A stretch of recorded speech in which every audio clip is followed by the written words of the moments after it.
conversion of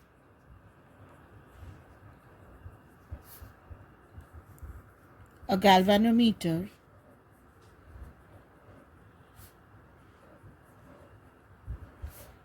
into an ammeter.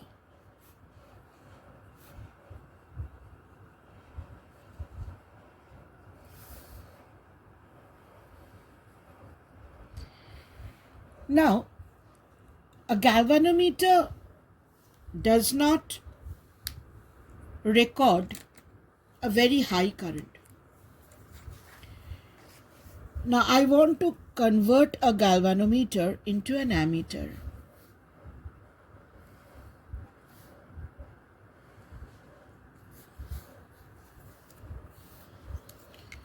So, this is my galvanometer.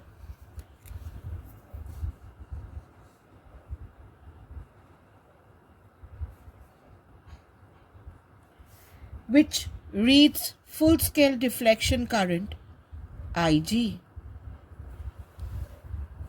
Now to convert a galvanometer into an ammeter, a very low resistance should be connected in parallel with it.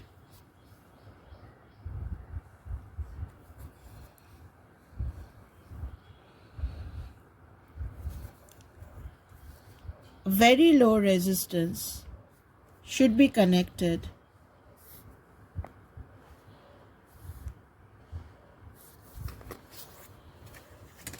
in parallel with it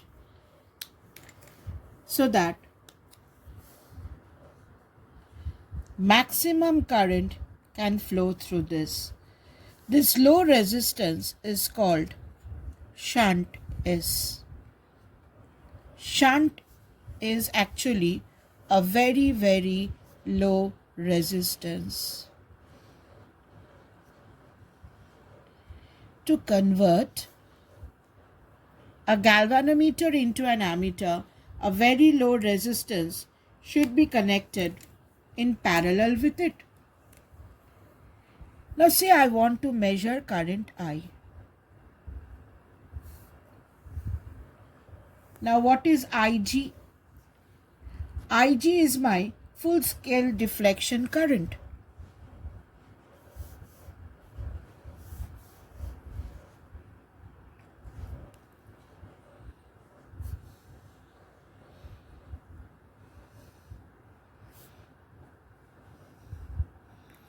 It is full-scale deflection current. In this current, the galvanometer will show full scale. Now, if I current is flowing Ig through the galvanometer, then the remaining current I minus Ig will flow through the shunt.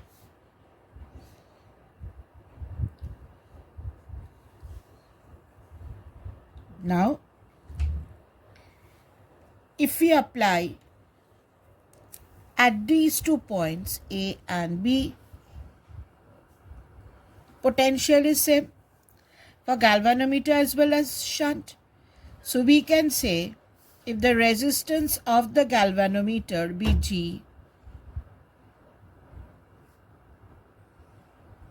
then I can say VA minus VB is equal to Ig into G is equal to I minus Ig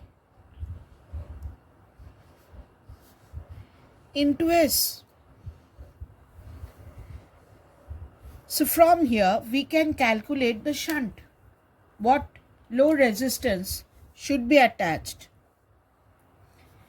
So what is the shunt? Shunt is Ig into G into I minus Ig. This can be written as G by I by Ig minus 1. This can be written as G by M minus 1. What is M? M here is I by Ig. This term is called M This is called multiplying factor. This is called multiplying factor.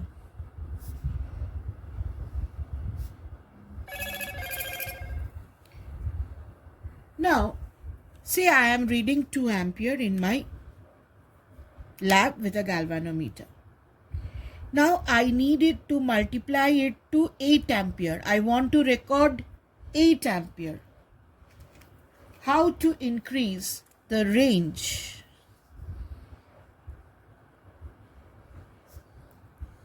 How to increase the range?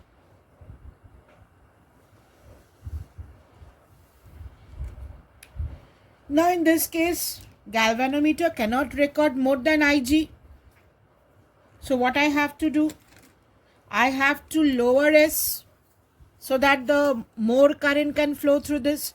Galvanometer cannot record more than Ig. It is my full scale. That's the maximum.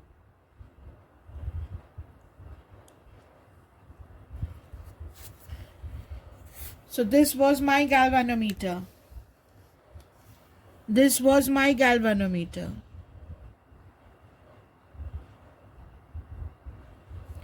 My full scale deflection is Ig. Now what I had with it? I had with it a low resistance S connected.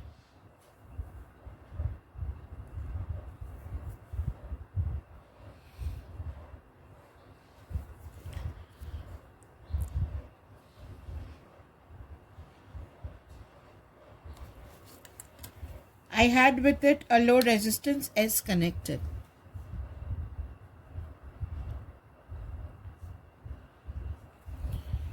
Now what I do? I connect another resistance in parallel with it.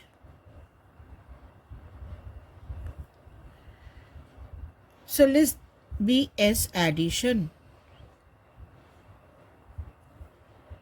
So as soon as you connect this, what happens? Your 1 by S effective becomes 1 by S plus 1 by S addition.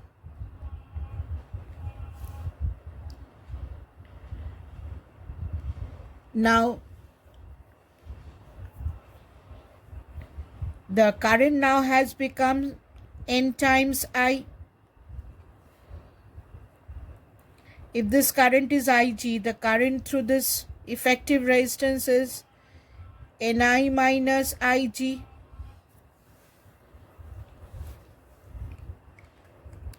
Now I can write at these 2 points the potential difference is same. So Va minus Vb is equal to Ig into G is equal to Ni minus Ig, which is flowing through here, into S effective.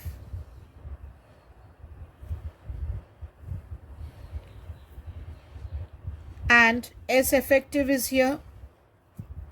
S is known to us. This is the value of S.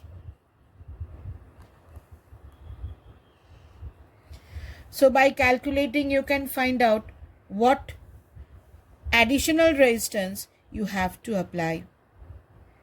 Here, what can you say? 1 by S effective is equal to Ni minus Ig by Ig into G. So if you substitute the value of 1 by S effective over here, 1 by S we know, you can get 1 by S addition. So 1 by S effective is, this is Ni minus Ig by Ig into G equal to, here this is if you take this from here, if you substitute this value over here, this is 1 by s is, it is s, so 1 by s will be reverse, I minus ig by ig into g plus 1 by s addition. So from here you can calculate how much s you have to add.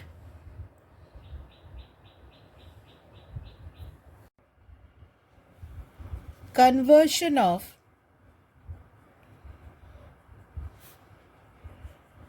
a galvanometer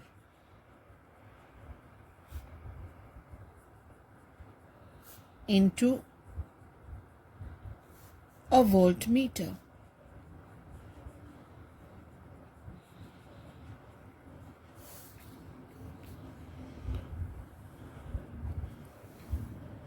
Now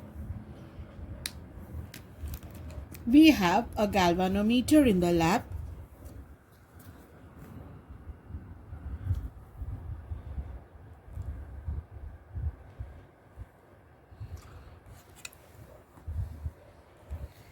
And we wanted to use it as a voltmeter.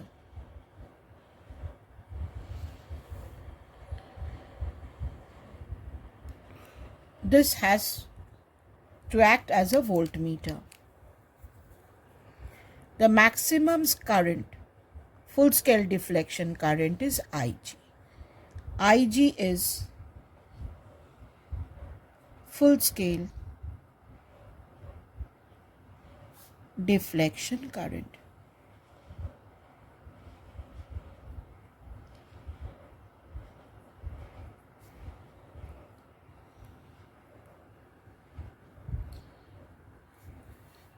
This galvanometer has a resistance G.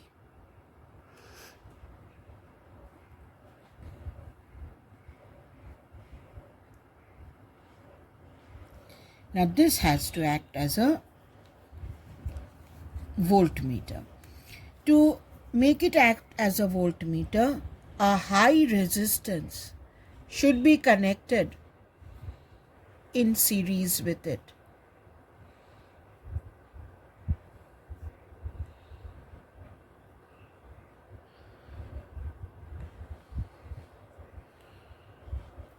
A high resistance should be connected in series with it. Now I want to find the potential difference between A and B. This resistance is G and this resistance is R. They are in series. So I can say VA minus VB is current into the total resistance in series.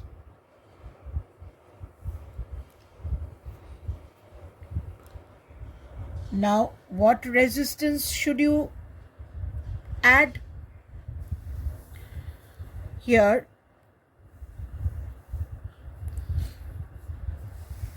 Ig is, if this potential difference VA minus VB by R plus G. This is the current, the full scale deflection current. Now from here, if this is denoted by V by R plus G, therefore R plus G is equal to V by Ig. Therefore, the resistance which we have to add is V by Ig minus G. This is the resistance we have to add in series.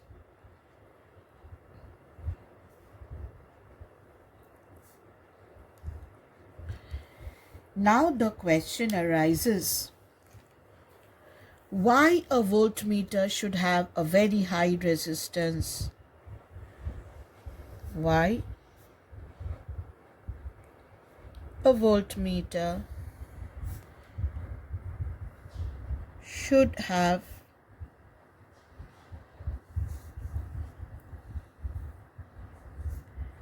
very high resistance.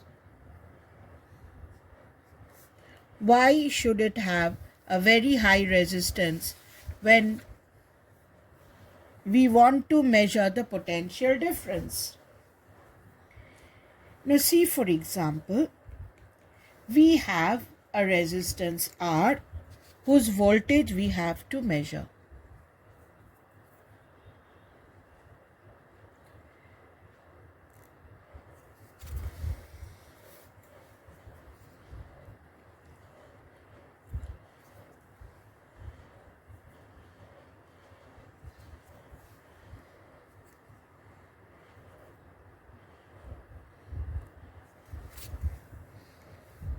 You have a resistance R.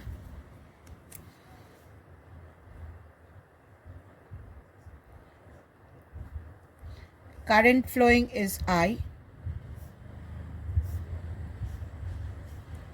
And the voltage which we have to measure is I into R. Now to measure this voltage, what do we need? We need a voltmeter.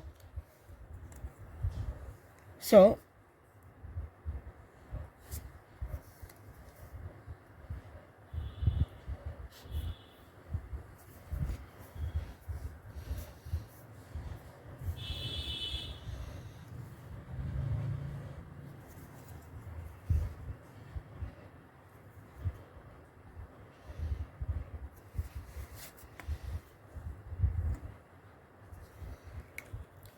this was my resistance R.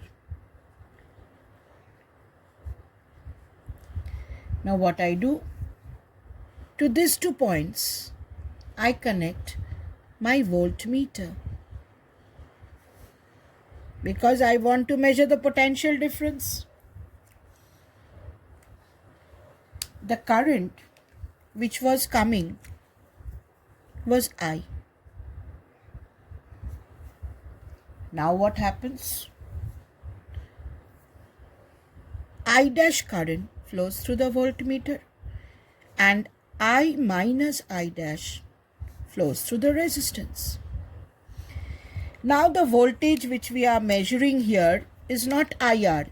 We are measuring the voltage I minus I dash into R. So your instrument is defective. I wanted to measure IR. What are we measuring? We are measuring I minus I dash R. Now your instrument is giving you a wrong result. How can you get IR? Now here, if I dash is negligible,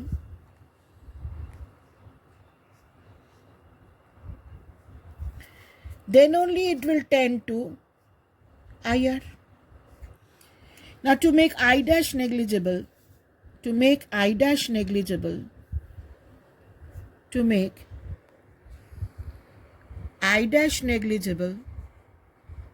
what do you have to do? Voltmeter should have very high resistance. So if voltmeter has very high resistance, then this becomes almost equal to I, and the voltage becomes almost equal to IR, which we wanted to measure.